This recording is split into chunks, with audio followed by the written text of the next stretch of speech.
Olá, gente, boa tarde. Tivemos um probleminha técnico aqui, né? A era da tecnologia faz também suas vidas. Então, a gente agradece o apoio de vocês, a companhia, certo? Até quando é que o Raul vai abrir? Alguém vai te responder em box, tá? Por favor. Mas a gente está aqui abrindo uma discussão muito ampla sobre literatura, o racismo na literatura. Então, vejamos, né? A gente pede para que vocês apertem esse coração aí ao lado de onde manda mensagem, porque a live ganha mais visibilidade, certo? Aproveito para agradecer a quem retornou para a live, né? Tivemos um probleminha aí, mas nada que atrapalhe o brilho dessa conversa sobre a literatura brasileira, que é uma literatura nossa, né? Você saiu, Elton. Aí, o que acontece, pessoal?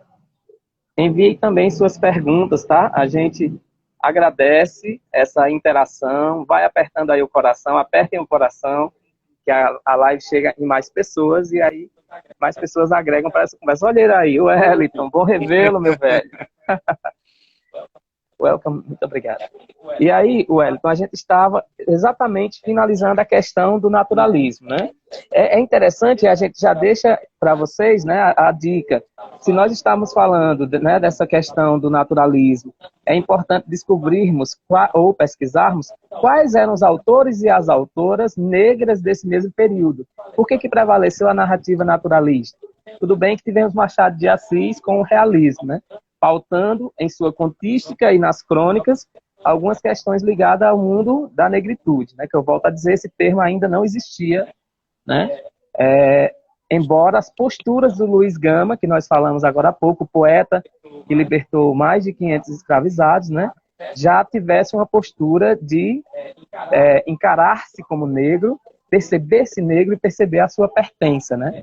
É curioso, se a gente, retomando aqui rapidinho, pessoal, se a gente pega Maria Firmina dos Reis e Luiz Gama, a gente vai ter aí pelo menos o império de 3 discursos. Luiz Gama era jurista e era literato, né? Então, assim, ele já estava abarcando essa questão do racismo em dois vieses. E a Maria Firmina dos Reis era educadora e também era literata. Então, a gente vai percebendo, né, que há um acúmulo aí de formas discursivas que vão contra aquela narrativa que a escola, né, faz questão de manter e que os manuais de literatura fazem questão de manter, colocando os negros como sinônimos de escravos no século XIX. Né? Então, a gente está aqui exatamente para propor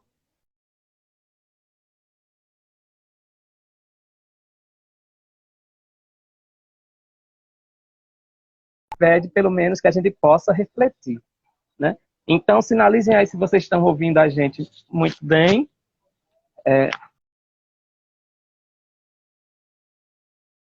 Welcome. Welcome. O Wellington não apareceu. Gente, vai sinalizando. Cléo, por favor, manda uma mensagem escrita se tá tudo ok. Se você consegue ver nós dois na tela. Tá? E lancem suas perguntas também, tá, pessoal? Moreno, seja bem-vindo, Moreno. Boa tarde de novo a todos, todas e todos. Né? Vamos esperar aí o retorno do professor Wellington Pós. Quem é pós, né? Como ele diz esse bordão. Literalmente. Só a mim, só tá vendo a mim. Pronto, eu vou tentar convidá-lo, tá? Só um minutinho.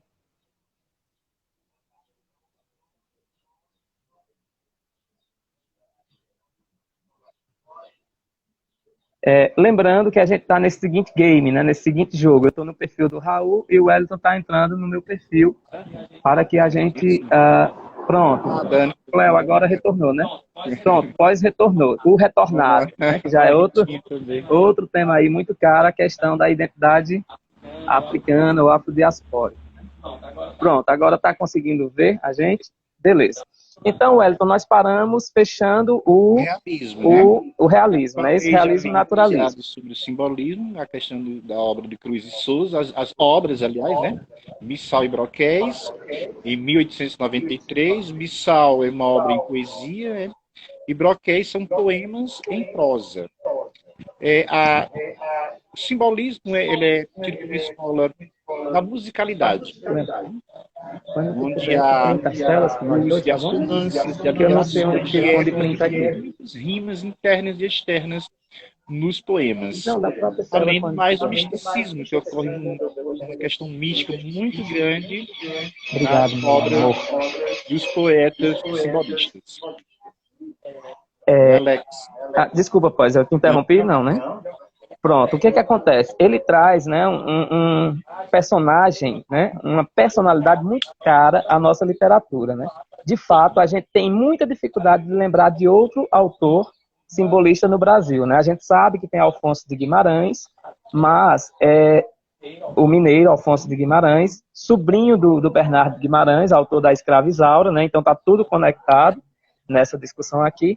Mas o Cruz de Souza é de fato, né, um autor que conseguiu singrar, conseguiu configurar o seu nome nessa escola literária que é o simbolismo.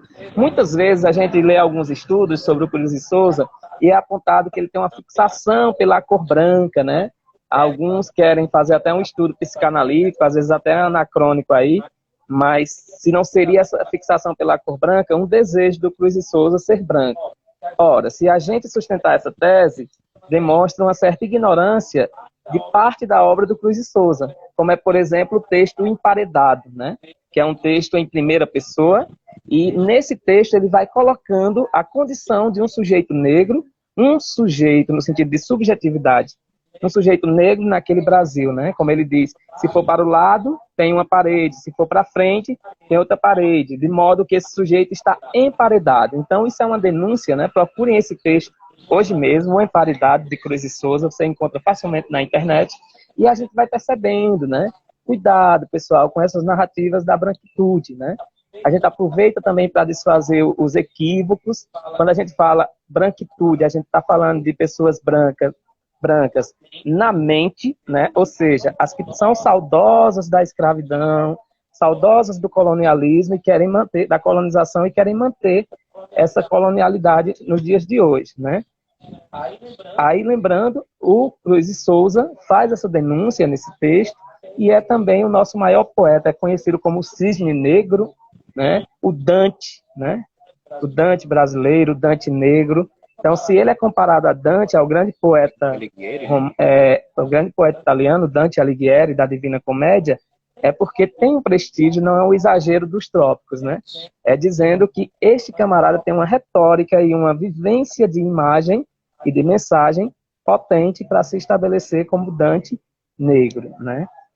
Então, assim, a gente já aproveita esse momento do simbolismo para a gente ir situando no tempo também.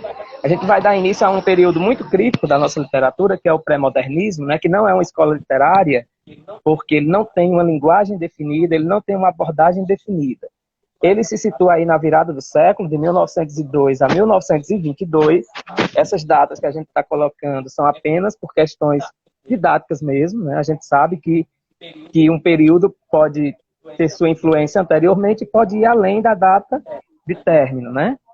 Porque a arte é assim, né? Inclusive, a gente pode voltar ao passado e retomar outras linguagens e abordagens. Nesse período do pré-modernismo, a gente vai ter já se configurando uma coisa muito importante para nós brasileiros. Se nas décadas anteriores e no final do século anterior, as ciências, né, teorias racistas tendiam a ignorar e a evitar a miscigenação, né, a gente aproveita para sempre lembrar de uma feira que teve, uma exposição que teve em Londres, e um brasileiro foi defender o Brasil, mostrando que o Brasil é um lugar ideal para se morar, e ele defende a tese, né, o João Batista de Lacerda, que lembra o profeta João Batista, e profetizou que em 2011 nós não teríamos mais nenhum negro se nós mantivéssemos aquela escala de imigração, né? Então, à medida que iam entrando imigrantes brancos, os negros iam morrendo. O próprio Estado brasileiro se encarregou em colocar esses sujeitos numa posição de marginalidade, né? Pela educação, pela perseguição, a lei da vadiagem, tudo isso no pós-abolição e pós-república, né? O início da república. E aí o João Batista de Lacerda diz que não terá mais nenhum negro em 2011, ou seja, ele profetiza isso em 1911. Felizmente, a profecia dele falhou, né? Ele foi um charlatão em ter profetizado isso, porque hoje o censo diz, o IBGE diz, por suas pesquisas, que a maior parte da população é negra, né? É uma junção de pretos e pardos. Então, ele estava equivocado, como muitas ciências da época. E aí a gente aproveita para dizer que nós podemos ilustrar do pré-modernismo 2 grandes autores, um deles é o Lima Barreto. Vou mostrar a vocês aqui a biografia dele, né? Essa biografia foi escrita pela antropóloga Lília Maria Schwartz, a mesma que esteve no Roda Viva segunda-feira passada, numa entrevista interessantíssima. A gente até sugere que vocês procurem a entrevista e procurem ler os textos dessa mulher também, o olhar que ela deita sobre as teorias raciais do Brasil, o espetáculo das raças, nem branco nem preto, muito pelo contrário, né? Então, a própria biografia do Lima Barreto. E a gente, olá, Valéria Carvalho, um abraço, axé, e agradeço a sua vinda por aqui, tá? Muitas vibrações. E aí a gente aproveita para dizer que de um lado a gente tinha Lima Barreto, que é um sujeito negro, que, como dissemos, nasceu em 1881, né? Ou seja, um ano simbólico para a literatura, e vai morrer em 1922, outro ano simbólico para a literatura. E aí, como a gente está alternando aqui as vozes, o professor Pós vai falar um pouco sobre o Lima Barreto e o Monteiro Lobato, e depois eu retomo aqui. Lima Barreto é um escritor que eu percebo que há uma continuidade de Machado, as denúncias sociais que ele faz, né? E também ele vai retomar uma característica lá do romantismo, na obra em que o personagem quer mudar o idioma da língua portuguesa para o inglês. Aí é um devaneio que ele coloca através do personagem, mas é o que nós chamamos de ufanismo, né? Esse personagem altamente ufanista. E realmente, se formos analisar em relação à questão do idioma... Tem eco, vou tentar resolver isso, tá? Pronto, pode continuar, pois.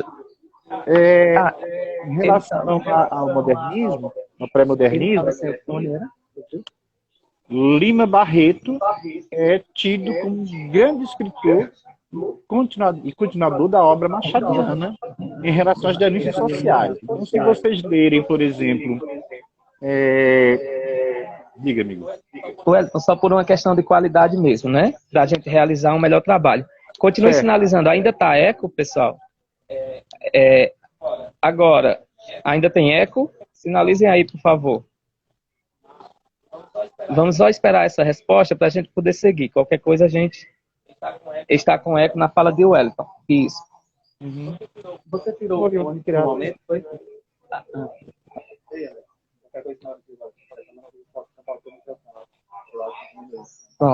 Pronto, pessoal, a gente vai... Pronto, obrigado, Valéria, por ter sinalizado. Cléo também, obrigado. A gente vai tentar, viu, Ritinha? Fazer da melhor forma para realizar um trabalho para vocês, tá? Continue aí, Wellington, por favor. Continuemos. Lima Barreto é um grande escritor do pré-modernismo e que ele vai fazer uma espécie de continuidade em relação à obra machadiana das denúncias sociais. Se vocês verem, por exemplo, os Brusundangas, né, que é uma série de crônicas em que ele vai fazer essas denúncias, você perceberá que há um estilo dele bem próximo ao de Machado. Né? É muito importante que a gente veja isso, as influências de determinados escritores, né, que nessas influências a gente percebe tanto na escrita, na sintaxe, como no estilo. Né? E Monteiro Lobato é um escritor que, infelizmente, ele racializa através da obra negrinha, né? Ele vai ter um grande problema em relação a essa obra, porque ele se mostra infeliz, né? Veja aí, professor, faz essa história em relação a Monteiro Lobato. Eu quero aproveitar para pedir que sinalizem se continua eco nessa última fala de O Wellington, houve eco, pessoal? Permaneceu o eco? Então, quando o Wellington traz, né, essas duas personalidades, que seriam Lima Barreto e Monteiro Lobato, a gente vai ver uma série de coisas complexas em relação ao senhor Monteiro Lobato, né? Tanto na questão da própria postura dele. Valéria, continua o eco, é isso? Então eu vou tentar mudar de lugar, pessoal, só um minutinho. Pronto, obrigado por sinalizar, tá? Eu vou tentar mudar de lugar para ver se dá certo aqui, tá? Então, pessoal, como eu estava falando, né, nós vamos ter Monteiro Lobato e Lima Barreto. O Lima Barreto, né, sofreu na própria pele a questão da... O eco ainda permanece? Bom, eu tentei me distanciar aqui, né? Tentei me posicionar no local que não tivesse eco. Brincadeira, obrigado. Então, o que acontece, né? Nessas duas personalidades da literatura que a gente está destacando. Quando a gente tem Monteiro Lobato, com as suas teorias, ele era também, né, amante das teorias racistas dos Estados Unidos da época. Tem cartas que comprovam que ele entrou em contato com a Ku Klux Klan, né, defendendo o projeto da Ku Klux Klan. E, para além do conto Negrinha, como o Wellington falou, né, o livro de contos Negrinha, a gente vai ter também uma obra dele, além de Caçadas de Pedrinho, né, que é uma obra que já denuncia as visões que ele tem sobre as personagens negras. A gente vai ter também o livro dele, O Presidente Negro, e aí não tem como. Se a gente estava na dúvida se Monteiro Lobato é ou não racista, nessa obra a gente começa a ter certeza, porque é uma obra de ficção, né? O Presidente Negro, e ele vai propor, né, uma dica para o presidente dos Estados Unidos para que ele colocasse um produto, né, que infertilizava, um produto infertilizante, produto esse usado no cabelo, e aí os negros, ao utilizarem esse produto, iriam ficar inférteis. Ficando inférteis, eles não iam procriar, né? Não procriando, não iam continuar mantendo essa questão da população negra, das populações negras naquele país, né? Então, cuidado, é curioso a gente aceitar muito tranquilamente o Monteiro Lobato como o pai da literatura infantil, mas é interessante a gente também ter um olhar crítico para saber que tipo de literatura infantil é essa, o que é que ela pode incutir na mente das crianças, né? E principalmente de crianças negras. Porque imaginemos esse conto sendo lido em sala de aula, onde tem, em sala de aula de escola pública, né?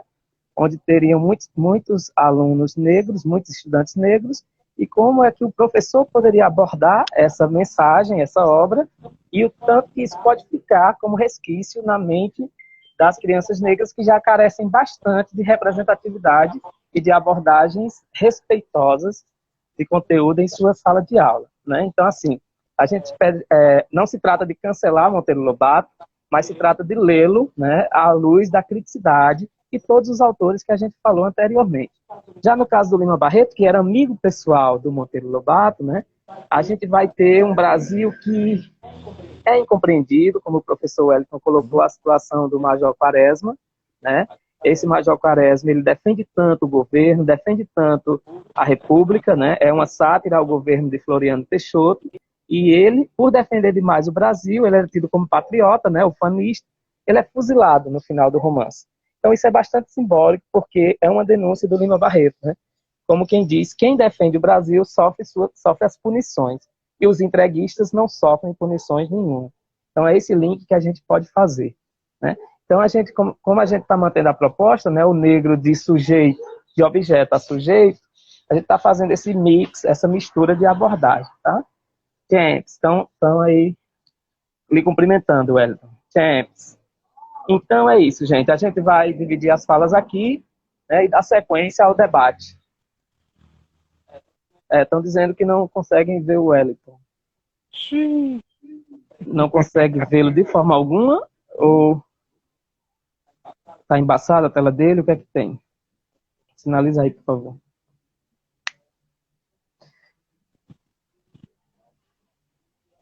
O Wellington sumiu? O Wellington, aqui. Volte.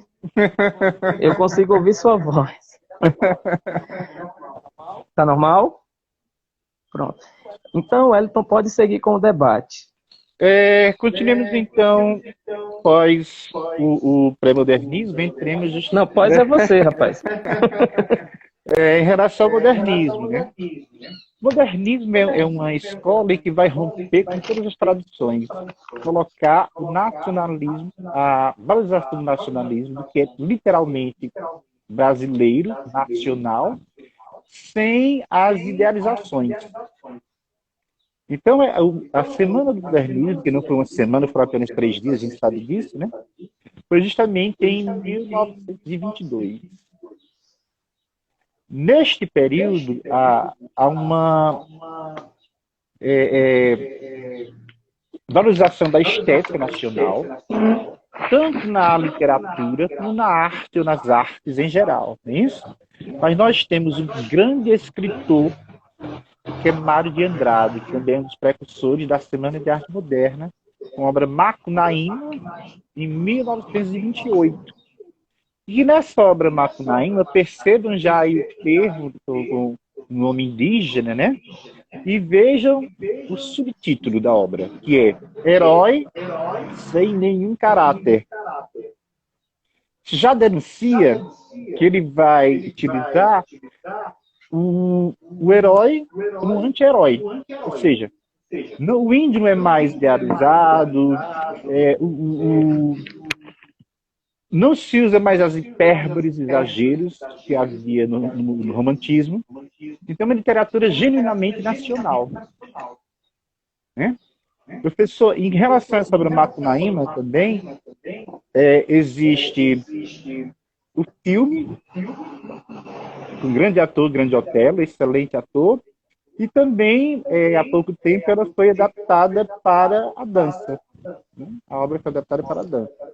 Então, se você puder ver, ler a obra, assistir ao filme e ver a dança, né, de dança, façam essas 3 leituras que é importantíssima. Eu vou deixar que o professor Alex comente mais sobre o Macunaíma, o herói sem nenhum caráter. É curioso, né, o Wellington fazer... Consegue me ouvir pelo áudio, Wellington? Sim. É curioso o Wellington fazer essa referência a Macunaíma, estou mostrando aqui, porque é uma obra, né, é uma rapsódia, é uma obra bem específica, bem peculiar na nossa literatura, e ela é de 1928, né? Então, acho que nessa obra, a gente está aí forjando uma identidade nacional. De novo, essa questão da identidade nacional, que a turma de 22, né, que o Mário de Andrade também fazia parte da turma de 22, da geração de 22, tentou recuperar essa ideia, né? 100 anos da independência do Brasil, então o que é nosso? Que Brasil é esse que queremos, né? Há um texto muito bom que a gente pode indicar aqui, que é do João Luiz Lafetá, chamado Projeto Estético e Projeto Ideológico, que ele vai fazer um paralelo entre a geração de 20, né, e a geração de 30, com os romances aqui da Raquel de Queiroz, do Jorge Amado. E aí, essa obra em especial, Macunaíma, de 1928, a gente vai ter uma obra máxima do modernismo, mas ao mesmo tempo, do ponto de vista racial, é uma obra bastante problemática, né? Eu explico por quê. O Macunaíma, ele é negro e nasce numa tribo indígena, né? Numa tribo Tapaiumas. Ele é negro e ele recebe uma pedra mágica, o Muiractã, de uma das amadas dele, e aí ele descobre que o Muiractã, ele está em São Paulo, né? Essa peça está em São Paulo, com um cara chamado Venceslau Pietro Pietra, que é o gigante comedor de gente, o gigante Piamã, né? Piayamã. E aí ele vai até São Paulo. Só que nessa travessia, né, ele e os 2 irmãos, Macunaíma, Giguê e Manape, eles vão em direção a São Paulo, e nesse momento, obrigado, professora Aline Bussons, e nesse momento, ele passa por um lago mágico, né? E aí ele toma um banho, e ao tomar banho ele fica branco, né? Então perceba aí o discurso nessa narrativa.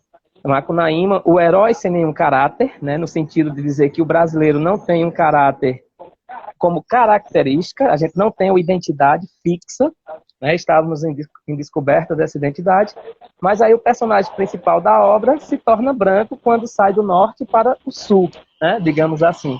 Então é bem interessante e bem complexo entender essa obra como uma obra da identidade nacional, né? Ou estaria o Mário de Andrade denunciando aí um desejo de as pessoas no Brasil inteiro tornarem-se brancas, né? E é interessante porque o Macunaíma vai morar em São Paulo e ele vai, né, tá se utilizando da malandragem, ele dá pequenos golpes, ele mente, né? Então, é curioso pegar essa obra como identidade nacional, se o personagem tem todo esse conjunto de características negativas, né? Mas o Macunaíma é um grande malandro da nossa literatura, sem dúvida, né? Mas aí a gente vai já partindo para a década de 30, que aí sim, né? Se antes a gente negava a miscigenação, as teorias racistas pregavam essa anulação, né, das contribuições e das participações na própria matriz social da gente, nos anos 30, né, a partir dos projetos de governo, a partir do pensamento de um senhor chamado Gilberto Freire, a gente vai ter a mestiçagem, né, vai ter um louvor à mestiçagem, o que antes era condenado, 5 décadas antes, 4 décadas antes, agora não, a mestiçagem vai ser tida como a salvação para o Brasil. E aí isso se torna um problema porque a gente vai ter uma série de teóricos, o curso de antropologia lá da USP, mais uma série de teóricos aqui nos anos 30 tentando dizer qual é essa identidade nacional. A gente destaca Casa Grande Senzala, de Gilberto Freire, que é de 1933, é bastante complicado pegar essa obra como o Brasil ali, né? Já que o estudo que ele fez foi só sobre o Nordeste, e dentro do Nordeste ele aborda a questão da cultura da cana, né? A questão dos engenhos. Então é muito curioso pegar como identidade nacional uma coisa tão localizada, né? E depois, 3 anos depois, o Sérgio Buarque de Holanda, o pai do nosso queridíssimo Chico Buarque de Holanda, vai publicar Raízes do Brasil, né? Também uma nova tentativa. Então essas duas obras, elas são absorvidas pelo governo de Getúlio Vargas, que em 37 já ia nos dar o golpe, né? Como a gente está trabalhando e lembrando a vocês todo o tempo a questão do negro como objeto e como sujeito, também nos anos 30 a gente quer destacar uma coisa que a gente não estuda nas escolas normalmente, que é a formação da Frente Negra Brasileira, né? FNB, Frente Negra Brasileira. Essa Frente Negra Brasileira, ela surge em 1931, surge em São Paulo, e é um conjunto de intelectuais negros que, compreendendo que a salvação para o negro no Brasil seria pela própria educação, passaria pela educação, eles vão propor, né, e vão agir em função de alfabetizar muitas pessoas negras e para algumas mulheres também dando alguns cursos, né, de doméstica, entendendo naquele período que era a absorção no mercado de trabalho. E aí a Frente Negra Brasileira, ela se pretendia tornar-se um partido representando a negritude, e Getúlio Vargas vai romper com isso em 37, ele fecha a Frente Negra Brasileira, porque ele temia o povo negro organizado, né? Lembrando aqui, voltando ao século anterior, todas as vezes que tinha um movimento, um levante negro, era cruelmente punido para não dar vazão, espaço a essas vozes, né? Então, Getúlio Vargas, consciente disso, tornando-se ditador no Estado Novo, em 37, ele manda fechar a Frente Negra Brasileira. Então, assim, é esse paralelo que a gente está fazendo, né? O Wellington começou com um poema lindíssimo do Solano Trindade, né? E agora a gente vai se voltar um pouco sobre esse autor. Wellington. Solano Trindade é pernambucano, né, que é a obra dele, os poemas dele, uma antologia poética. Inclusive, comprei aqui no Raul, numa feira. Não esqueçamos que acontece as feiras aqui, né, de livros, né? É um escritor excelente. Eu sou suspeito em falar, porque quando eu realmente gosto, né, eu faço as apologias, né? Mas eu quero só colocar um outro poema dele, sobre a Trindade, que é o Poeta Negro. Eu quero colocar um outro poema que é justamente este. Sou negro. Sou negro. Meus avós foram queimados pelo sol da África. Minha alma recebeu o batismo dos tambores, atabaque, conguês e agogôs. Contaram-me que meus avós vieram de Luanda, como mercadoria de baixo preço. Plantaram cana para o senhor do engenho novo. e fundaram o primeiro maracatu. Depois meu avô brigou como um danado nas terras de Zumbi. Era valente como o quê? Na capoeira ou na faca, escreveu, não leu, o pau comeu. Não foi um pai João, humilde e manso. Mesmo vovô não foi de brincadeira. Na Guerra dos Malês, ele se destacou. Na minha alma ficou o samba, o batuque, o bamboleio e o desejo de libertação. É fantástico, né? Emocionante esse poema que o Wellington leu, do Solano Trindade. A gente aproveita para lembrar, né, interagir com vocês. Muito obrigado pela companhia. Meire Arruda, que está falando aí no chat, né, que ama a gente. Nós também te amamos, Meire, pela sua postura, né, e pela sua amizade sincera conosco, né. E aí, Cléo, obrigado também por estar vibrando, por estar ouvindo Solano Trindade, né. Então, é muito interessante esses comentários que vocês fazem e essas sinalizações, porque isso nos alimenta a seguir, né? E apertem o coração que está aí ao lado para que essa live chegue a mais pessoas, tá? Aperta o coração. E aí, aproveitando que o Wellington falou do Solano Trindade, né? Solano Trindade também, né, vai ter uma participação na questão do teatro brasileiro, certo? Ele vai para uma cidade em São Paulo, chamada Umbu das Artes, né? E ele vai revolucionar aquela cidade a partir das suas ideias, né?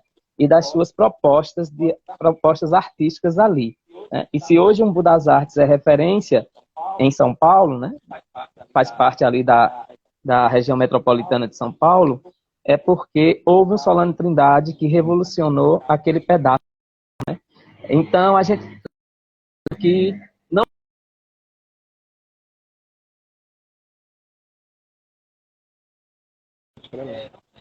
tem como o Brasil... Pessoal, vocês conseguem me ouvir? Pelo próprio... Meire, você que está aí e bem atenta, sinaliza aí se consegue me ouvir pelo áudio do... Está anotando tudo? Isabela e Pedagogia. Muito bem, minha querida. Quero aproveitar para dizer que você, formado em Pedagogia, né, é um trabalho muito lindo e precisamos de bastante pedagogos humanos nesse Brasil, que a cada vez vira as costas para a educação. Pronto, Valéria, obrigado pela sinalização. Então, o Solano Trindade, né, é uma figura de responsa, como diria minha amiga Valéria, é uma figura prã, né? O Solano Trindade vai dar o tom das lutas artísticas no Brasil. E aí a gente consegue perceber que, linkando já o Solano Trindade, que teve uma participação no teatro, né, grande participação, inclusive, com o Abdias Nascimento no Teatro Experimental do Negro, que é uma proposta de 1944, né? E aí o Abdias Nascimento, lembre da experiência brasileira na década anterior. Então, em 1944, Solano Trindade funda o Teatro Experimental do Negro, percebendo essa ausência de atores negros e atrizes negras no Brasil. Ele vai formar uma base de atores, quer na questão de estudo, teorização sobre o teatro, da estética negra, quer sobre os textos, né? Quer sobre a atuação de pessoas negras nas artes. E aí o saudoso Solano Trindade, o saudoso Abdias Nascimento, ele vai revolucionar, criando o TEM, Teatro Experimental do Negro, e foi bastante importante, né, para atores como Ruth de Souza, certo? Como a própria Zezé Mota, que se espelhou em Ruth de Souza, o Antônio Pitanga, né? Então, eu estou dizendo só Solano Trindade, mas eu estou querendo dizer Abdias Nascimento, né? Que são duas grandes potências no Brasil, um não nega o outro, mas eu quero falar sobre o Abdias Nascimento. Essa proposta do Abdias, né, que tem ainda hoje continuidade, né, é um nome muito caro para o movimento negro. A viúva, né, a ex-esposa dele e viúva Elisa Larquim, mantém o IPEAFRO, que é um instituto de culturas negras, e que traz ainda hoje essa discussão, esse legado do Abdias Nascimento, né? A gente sugere também textos desses autores. Do Abdias Nascimento, vocês podem ler sobre o quilombismo, né? E podem ler o genocídio do negro brasileiro, né? Processos de um racismo mascarado. Então, veja que a obra é dos anos 60, e ele já está denunciando esse mascaramento do racismo à brasileira, né? E o nosso povo não dorme, está sempre atento. A gente linka a discussão também com a Carolina Maria de Jesus, né? Uma grande escritora que não escreveu apenas Quarto de Despejo, é o mais conhecido dela, foi o primeiro a ser publicado, mas ela atravessa a década de 50 produzindo. Essa mulher é uma potência, né? Ela produz músicas, ela era também cantora, ela produz contos, ela produz romance, né? Produz também diário.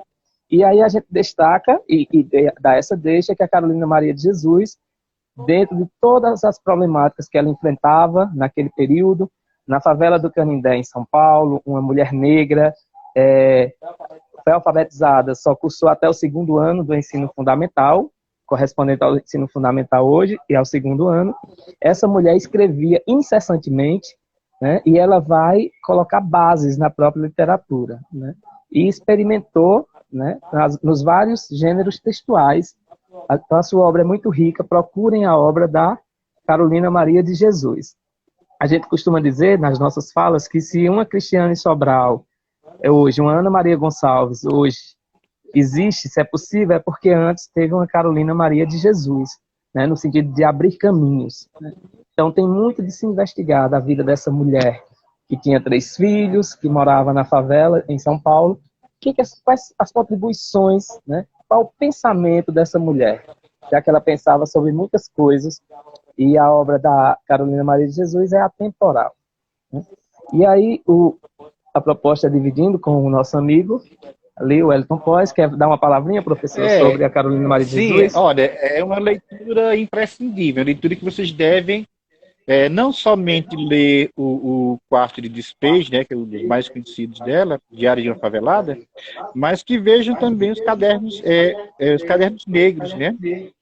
Que é muito interessante. Nesses cadernos existem vários escritores negros, né, que lutam pelos direitos civis, né, em relação a autores e autores negros. É importante que nós vejamos isso também, essa luta incessante, né, pelos direitos de igualdade. A gente sabe que essa igualdade é uma utopia, mas lutemos, né, para que haja literalmente. E além de outras escritoras também, como a Conceição Evaristo, a Cristiane Sobral, como você citou. E eu quero deixar também aqui uma outra obra, uma grande outra obra, escritora também, a Ana Maria Gonçalves, Um Defeito de Cor. Eu gostaria que nosso amigo mostrasse aí a obra, que é uma grande obra, tanto no conteúdo quanto no formato, né? Parece um dicionário, né? É o livro que fica em pé, né? É isso mesmo, Wellington. Algumas pessoas do movimento negro, né, dizem que Um Defeito de Cor é a Bíblia do movimento negro, né? Claro que há aí uma metáfora. Primeiro que ao dizer Bíblia, né, lembrando que o movimento negro vai trabalhar com outras dimensões, outros discursos. Então a Bíblia não é necessariamente uma referência para o movimento negro, mas as pessoas que falam isso dizem com relação a ser um guia, né, uma espécie de guia para os movimentos negros. Mas antes de falar de Um Defeito de Cor, eu quero falar um pouco sobre os cadernos negros, que o Wellington já havia abordado, né? O que acontece? Em relação aos cadernos negros, é uma atividade bastante potente, porque ela vai surgir num período, né, em 1978, ou seja, um ano depois da morte da Carolina Maria de Jesus. O título Cadernos Negros é também em homenagem à própria Carolina Maria de Jesus, porque ela chamava os seus escritos de cadernos, né? E aí, só um instante, pessoal. Ela chama os escritos dela, ela chamava os escritos delas de cadernos, né? E aí o pessoal dos Cadernos Negros se organizam em 1978 em São Paulo, né? Nesse mesmo ano teve a Quinzena do Negro, com a brilhante participação de Beatriz Nascimento e outras personalidades do movimento negro. E aí a Beatriz Nascimento vai discutir essa questão de rever a história, né, de não contar a história do negro a partir da escravidão ou da escravização, né? Isso é uma condição, isso não pode ser uma origem. E aí ela vai fazer esse corte das narrativas, né, de não contar a história do negro a partir da escravidão. As pessoas africanas, elas já tinham história antes, né, e uma história riquíssima, como toda história, logicamente, mas eu estou ilustrando a África nesse momento.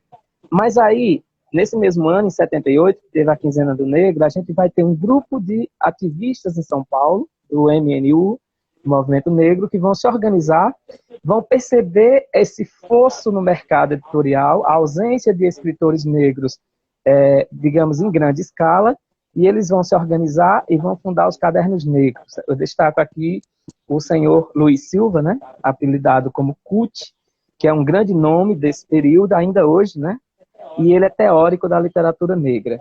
E aí o CUT, junto com outra galera, vai montar os Cadernos Negros, possibilitando que escritores negros de vários lugares do Brasil pudessem publicar seus escritos, né. O primeiro volume, de 78,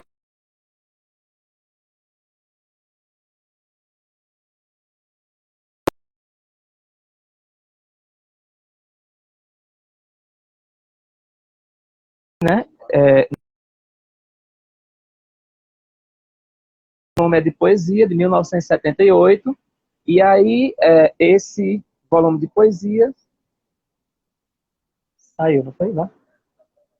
Trabalho? Pronto, eu vou tentar chamar, viu?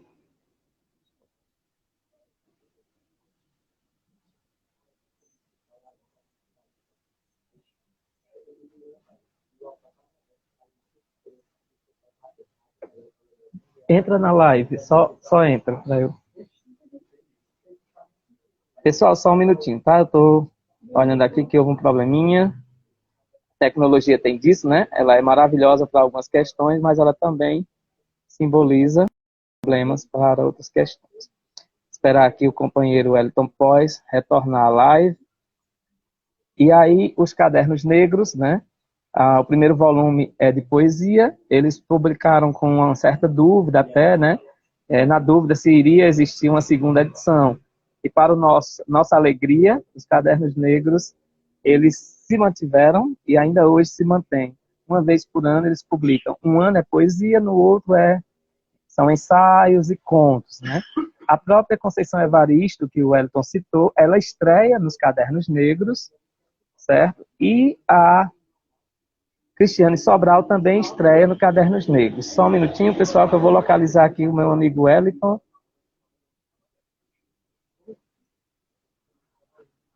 Só um minutinho. Welcome. Tem como... Tá travado, é?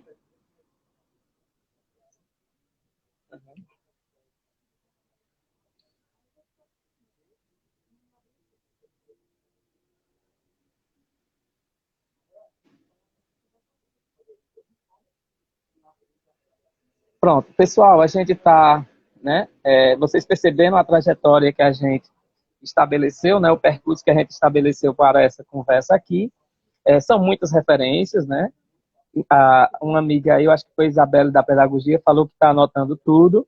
A gente fica feliz também em saber que essa conversa, né, esse diálogo está tendo repercussão a partir de vocês. E lembrando que essas mensagens que vocês mandam, vocês não têm noção, dão uma força tamanha, sabe? Da gente ir.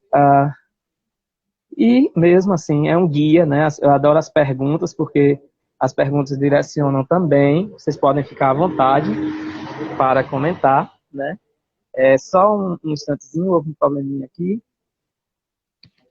Wellington, se tirar o carregador, que às vezes é o carregador que fica travando a tela.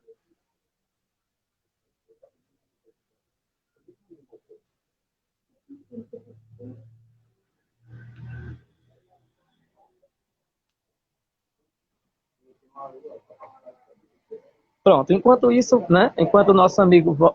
Não está conectado, não? Ah, sim, sim. Pronto, então, enquanto o nosso amigo retorna, obrigado, Marília Cândido, né? Ela está dizendo, professor Wellington, excelente discussão. Então, logo o professor Wellington volte, ele fará as considerações, né, possíveis. E aí, o que acontece, né?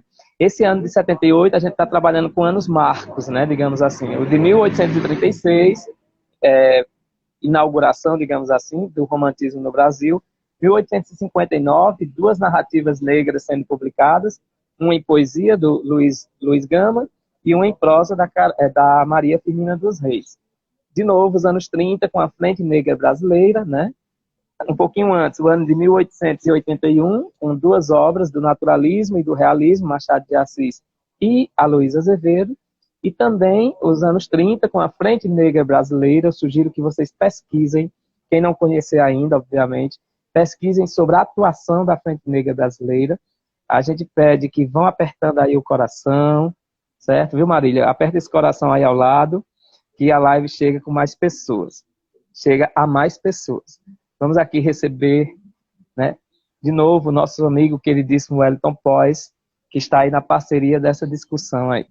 E aí, meu filho, andou sumido? Oi, Wellington. Ora, pois.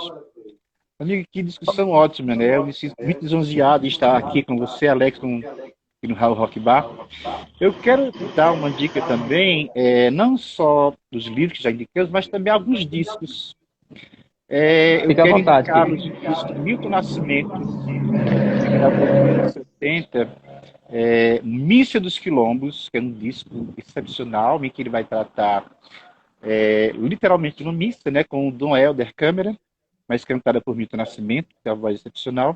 Quero indicar também Zezé Mota, o disco Negritude, Marina de Castro, com o disco Santos de Casa, Gilberto Gil, com vários discos, né, a Raça Humana, a Refavela, Refazenda, Realce, Margareth Menezes, com Naturalmente, um disco excepcional também, e Chico César, Mama África. E outros que vocês vejam aí a música africana, que para mim é excepcional, né?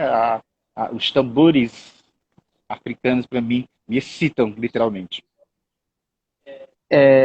Maravilha, né? Esse é o Wellington Pois, ele é de fato uma potência, né? Um conhecimento oceânico sobre as várias narrativas, né? Porque música também é discurso, música também é texto, e nesse bojo de discussões, né? De indicações, a gente solicita que vocês escutem Virgínia Rodrigues, por exemplo, né? Mama Calunga, que é um disco dela de 2015, o Tigana Santana, né?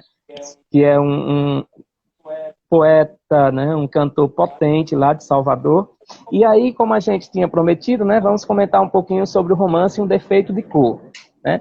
Mas aí, esse apanhado todo que a gente está fazendo, de autores negros também, é para a gente ir percebendo que sempre houve, né, como a literatura ela pertence ao humano, é um direito humano e é uma criação humana, como lembra o professor Antônio Cândido, né? Todo povo fabula, todo povo tem fabulações, ou seja, a necessidade de redesenhar o mundo, ressignificar o mundo através da escrita. Então, as pessoas negras também fabulam, também pensam, né, e colocam essa arte a partir da escrita, né, que eu acredito que seja uma arte muito cara para as populações negras no Brasil, a partir do momento que lhes foi negado, conjunturalmente, e, como diz o Silvio Almeida, se o racismo é estrutural, o Wellington Pois falou bastante do professor Silvio Almeida, né? Se o racismo é estrutural, então isso quer dizer que ele atravessa também a literatura, né? A literatura é arte, é discurso, representa o dizer de um povo, ou os vários dizeres, então, pelo silenciamento, também se racializa, né? E aí a gente vai falar um pouco sobre esse romance Um Defeito de Cor. Eu pretendo ser sucinto, né, porque é um romance bastante longo, são quase 1000 páginas, mas eu vou fazer uma abordagem básica do romance, né? Esse romance vai contar a história da personagem Kendé, é uma africana, ela é capturada em África, vem para o Brasil como escravizada. No momento da captura, ela vê a mãe dela sendo estuprada, né? E ela vê também a morte do irmão, que ela tem um irmãozinho, o Cocumo, que pretende defender a mãe, e na tentativa de defender, acaba morrendo. O que acontece aí, né? Já é uma história de dor. De modo que ela é capturada com a irmã gêmea, Tayo, e a avó. Então elas vêm no navio, a irmã não sobrevive e a avó também não sobrevive. Então eles chegam no Brasil sozinha e ela já chega no Brasil resistindo a esse território, né? Porque ela ouviu no navio que quando chegava aqui, as pessoas eram batizadas com o nome católico, que ela chama ao longo da narrativa de nome de branca. E ela resiste quando ela desce do barco lá na ilha de Itaparica, ela resiste a esse batismo, mas não tem jeito, a força branca é maior naquele. pelo nome de Luísa. Ao longo da narrativa, à medida que a narrativa vai ganhando corpo, né, ela vai recusando esse nome de Branca, porque ela acha que seria aí um apagamento da memória, seria um negar da própria identidade, né? E aí o que é que ela faz? Ela fica resistindo, né? Vai ser comprada para trabalhar na casa grande da ilha de Taparica, e aí ela, todo tempo, ela vai percebendo as coisas, vai se aproximando das escravas mais velhas, né? Estou dizendo escrava porque é o termo utilizado no romance, utilizado no período.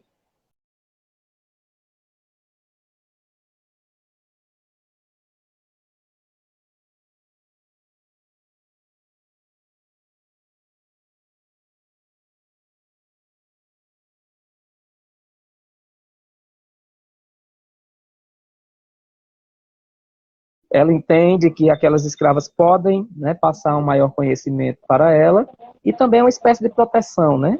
Seria uma estratégia se aproximar das mais velhas, que já conheciam um pouco, para poder ir crescendo, né? Espiritualmente e crescendo pessoalmente também. E aí ela, como ela é uma escrava da casa, né, da casa grande, ela é uma mucama, ela aprende a ler a partir do momento de ensinamento para a sinhazinha, para quem ela é dama de companhia, ela aprende a ler e isso vai ser fundamental na vida dela. Só que como esse romance é eita por cima de eita, né, acontece de ela ser estuprada, quando ela está se tornando moça, ela é estuprada pelo o senhor, o José Carlos, e nesse estupro ela engravida, né. Ela ainda pensa, né, as mais velhas dão dicas para que ela aborte, mas ela resolve ter a criança. E aí, quando ela tem a criança, é um problema. É um grande problema, porque... Por que é um problema, né, dentro da narrativa? Porque a dona dela, a Ana Filipa, é uma senhora que não pode ter filhos, né? Casou-se com um homem que já tinha filhos, e aí ela quer se apropriar da criança, essa Ana Filipa, quer se apropriar da criança e fica criando estratégias para poder afastar a mãe, a quem der, do seu filho, né? Como punição, ela coloca quem der para ir servir na casa dos ingleses na cidade de Salvador, já que ela morava na ilha, para ficar distante da criança e ter aí uma espécie de, vou usar um termo de hoje, né, do direito, alienação parental, digamos assim, né? Sei que não é exatamente isso, mas eu quero uma aproximação apenas aqui do termo. E aí ela aprende inglês. Como ela vai servir na casa dos ingleses, ela fica muito atenta, passa bastante tempo em convivência com o governante e ela aprende a fazer cookies, né? Uns biscoitos doces e aprende inglês. Então a gente vai percebendo que é uma narrativa densa e que ela vai aí configurando, né, ela vai configurando aí esse lugar, né, essa estratégia. Ela participa da revolta dos malês também. E eu não posso ir além nesse romance, porque tanto para deixar vocês com gostinho da leitura, né, como também para indicar. Eu só queria trazer uma cena ainda do início do romance, que é uma outra escrava, a Verenciana, que é uma mulata, como diz no romance, e ela tem os olhos verdes e ela também engravida do senhor José Carlos, né? E aí a Ana Filipa, que é a dona, a proprietária, a senhora, tem ódio a ela porque ela está dando fruto, que ela, a Ana Filipa, sendo uma mulher seca, ou seja, não pode ter filho. Então começa essa disputa e ela manda prender a Verenciana no tronco, depois de rezar um rosário, né, com muita fé, pedindo força a Deus, ela vai e arranca os olhos da Verenciana. E depois serve esses olhos em sobremesa para o marido, quando o marido retorna de viagem, né? Então vocês percebam aí o grau de perversidade que esse romance nos traz, e esse romance pode se contrapor àquele romantismo do Gilberto Freire, que ele faz em Casa Grande Senzala, colocando que negros e brancos sempre conviveram, né, em situações. Tem um comentário aqui, um comentário grandão, e eu vou ler para entender. É um comentário de Cléo Zeferino. Gente, nos iluminem um pouco a respeito de como fazer uma abordagem enriquecida dessa literatura na escola, visto que nós, professoras, temos que atender à grade curricular que prioriza outras obras. Cléo, o que eu vou dizer aqui é um pouco da minha experiência, né? E o professor Wellington também vai falar um pouco da experiência dele, como ele fez aí um mergulho na música, né? Mas eu compreendo o seguinte, Cléo, Se a gente está estudando, por exemplo, a segunda fase romântica, né? A terceira fase romântica, aliás, a fase condoreira, do poeta dos escravos, eu acredito que a gente pode passar também como pesquisa, abordar um pouco em sala e passar para casa, né? E pedir por escrito, ou propor um seminário para os alunos, uma pesquisa sobre Luiz Gama, e fazer o paralelo entre a voz de Castro Alves e a abordagem que ele faz, com a voz de Luiz Gama e a prática de Luiz Gama, né? De viver na pele os dramas da escravidão e de também ser um abolicionista convicto, não só da palavra, mas da própria libertação, né? A gente pode propor uma discussão, se a gente está discutindo, por exemplo, como Alencar vê os índios, né? Iracema, o Birajara e também o Guarani, a gente pode propor uma leitura sobre as outras vozes, que seria a da Úrsula, né? O romance Úrsula da Maria Firmina dos Reis. Então, acho que a gente vai fazendo esse paralelo, sabe, Cléo? Se a gente está, por exemplo, estudando ali Jorge de Lima, na segunda fase modernista, né, na poesia, coloque os alunos também para pesquisarem sobre Solano Trindade, né? Oliveira Silveira também. Jorge de Lima tem poemas negros, então a gente vai indicando. Como eu disse, não é um manual, é um pouco da minha experiência. O professor Wellington vai também falar um pouco da experiência dele. Mas é isso, Cléo. Adorei sua pergunta, viu? Como eu disse, pessoal, as perguntas indicam caminhos. Podem fazer perguntas aí, por gentileza. Com você, Wellington. Eu acho que um grande caminho para essa comparação, literatura comparada, seria a música e o filme. Né? Então, existem muitos filmes também que abordam a situação do negro, né?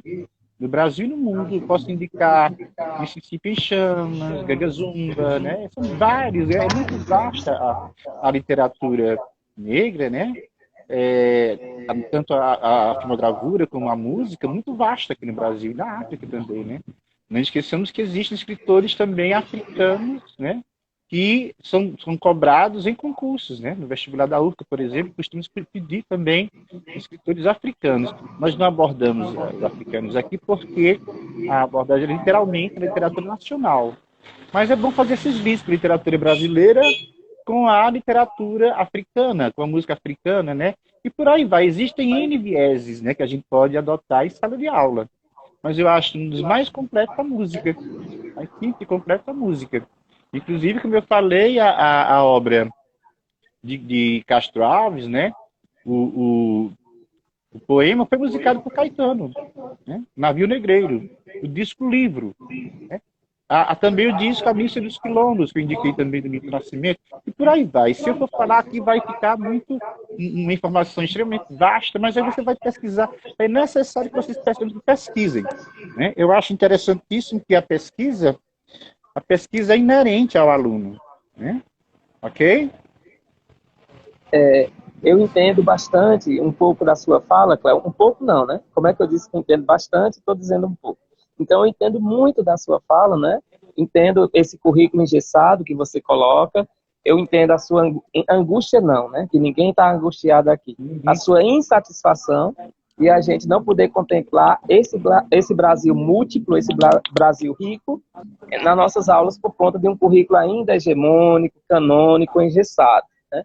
Mas esse mesmo currículo engessado, né? Ele não tem como negar, por exemplo, que o maior escritor brasileiro, que é o Machado de Assis, figura lá em todos os manuais de literatura. Qualquer manual de literatura que se preze, né, não tem como esconder a figura de Machado de Assis, né, a importância do Machado de Assis. Ainda que tentem embranquecê-lo, como fez o Comercial da Caixa de 2011, ainda que não seja mencionado, muitos alunos se espantam quando a gente evidencia essa cor do Machado de Assis, mas aí é isso, não há um manual e a gente vai construindo no dia a dia mesmo, né? A educação chega onde faltam outras coisas, exatamente para apontar caminhos, né? Para dar uma dimensão.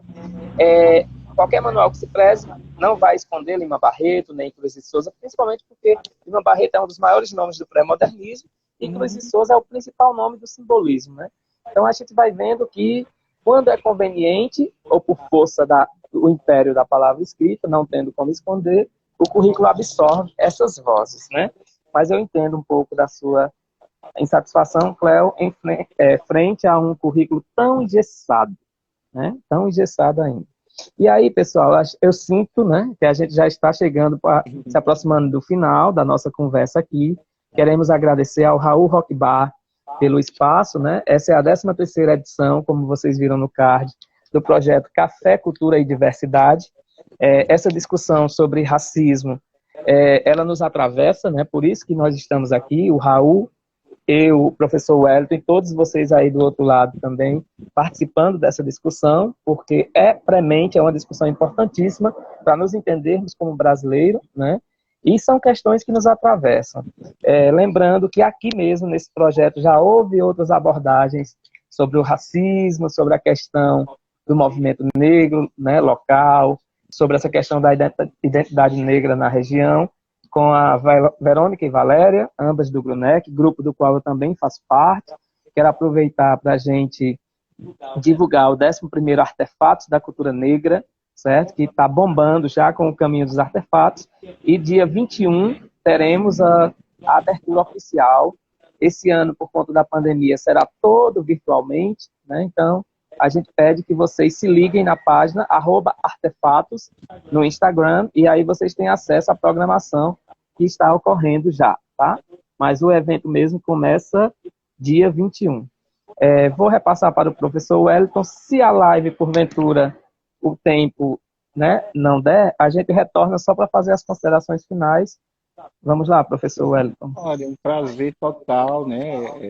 Quero agradecer a todos os participantes e quero brindá-los com um outro texto de Solano Trindade, que eu achei extremamente interessante como produção, mas esse me chamou a atenção, que é Toque de Reunir. Vinde, irmãos macumbeiros, espíritas, católicos, ateus, vinde todos brasileiros para a grande reunião, para combater a fome que mata a nossa nação. Vinde, Maria Puxeira, João de Deus, José Maria, Anicácio, Zé Pretinho, para a grande reunião, para combater a malária que mata a nossa nação. Vinde, trapeiro, pedreiro, lavrador, arrumadeira, caixeiro, funcionário, combater a tuberculose que mata a nossa nação. Vinde, irmãos sambistas de favela, da Mangueira, do Salgueiro, Estácio de Sá, para a grande reunião, bater que mata a nossa nação. Vinde, poetas, pintores, engenheiros, escritores, negociantes e médicos, para a grande reunião combater o fascismo que mata a nossa nação. Solano Trindade. Então, pessoal, esse poema, né, o terceiro de Solano Trindade, declamado hoje, vivido, né, vivenciado, na verdade, por Wellington Pois, hoje, na nossa live.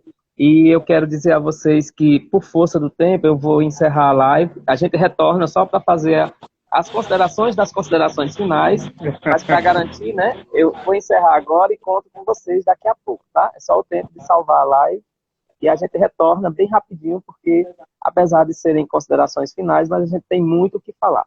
Então, obrigado. E, Ritinha, agradeço pelo seu comentário aí, tá? A Ritinha diz que agradece aos dois professores e pede ao Raul Rock Bar que tenha mais lives assim. Na verdade, essa é a primeira live que a gente está fazendo no Raul Rock Bar. A casa, com certeza, pretende fazer outras, Ritinha, e sempre que for possível, a gente estabelece essa parceria aqui. Tá bom? A gente volta já já e contamos com todos vocês. Apertem o coração. E um beijo no coração de vocês todos, né? E aí, o pessoal voltando, Marília, agradeço. Acho bom, Marília, quando a gente retoma, porque pode, né, agradecer a entrada das pessoas que vêm primeiro. Cléo, muito obrigado por ter retornado. Léo, aí, muito obrigado pela força e pelo espaço. Queremos agradecer ao Raul Rock Bar por essa discussão. Não, filho, hoje vai ser cruel com você vai se queimar. Não, pode deixar, viu? E aí a gente vai chamar, né, o nosso amigo de novo, o Wellington Pois. Muito bem, aí, a gente tá vendo. Henrique, obrigado por estar aqui conosco. Do Ponto Mel, né, do Mel, agradeço por estar aqui. Marília, mais uma vez. José Adriano. Pronto. Bom, pessoal, a gente voltou para Fiat Lux, né? Haja luz. Aê! A gente voltou para as considerações finais, né? E como eu disse a vocês, são as considerações que vão, né? Como é que eu posso dizer? Se desdobrar, né? Em outros desdobramentos, né? Perdoe aí a redundância, mas é necessário. Então, a gente vai chamar aqui o professor Wellington Pois, né? Então, após eu entrar, ele vai entrar aí de novo para a gente fazer as considerações finais. Pessoal, eu entendo que essa conversa teve o propósito, né, de a gente, como eu disse, não são dicas, a gente não quer que se limite aqui a nossa apresentação. A gente foi um projeto ousado, né, junto com o Raul Roquebar, porque a gente dá conta de mais de 2 séculos aí de literatura. Realmente é uma coisa, né, bastante ousada, quase 2 séculos, na verdade. E se pensar que tem as ramificações e as vertentes dentro da literatura brasileira, né? Mas eu entendo que a gente foi configurando esse projeto e que a gente tenha conseguido o intento, né? Tenha conseguido abordar o que queríamos, como era a pretensão. E atualmente, professor Alex, quais são os escritores que nós temos? A literatura negra está bastante viva, a literatura negra brasileira, ela está potente e está viva. Eu vou citar apenas alguns autores, mas em cada lugar desse país tem pessoas discutindo literatura, né? Lembrando que a nossa bandeira é uma bandeira antirracista e também é uma bandeira que não discrimina. Então, a gente também discute literatura branca, né, por assim dizer. A gente discute literatura brasileira com outros autores também, como a Clarice Lispector, a maravilhosa Clarice, né, o maravilhoso Drummond. A nossa intenção é somar, né, e não excluir. Lembrando que quem divide, quem exclui é o colonizador. E nossa proposta vai na contramão da colonização, né, da colonialidade, portanto.